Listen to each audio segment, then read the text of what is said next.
Pinupuri ka namin, O Diyos, Ama, Anak, at Espiritu Santo. Salamat, Ama, na ibinigay mo sa amin si Jesus na iyong anak, na namatay para sa aming kasalanan, iyong muling binuhay, iniakyat at iniluklok sa iyong kanan sa langit.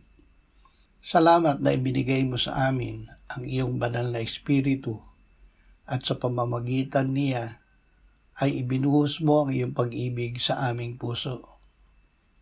Gawin mo na manatiling dalisay ang aming buhay sa pamamagitan ng aming pagsunod sa iyong salita. Laging ikaw ang aming hanap-hanapin. Huwag mo kaming pabayaang maligaw mula sa iyong mga utos. Itatago namin ang iyong mga aral sa aming puso upang hindi kami magkasala sa iyo. Amen.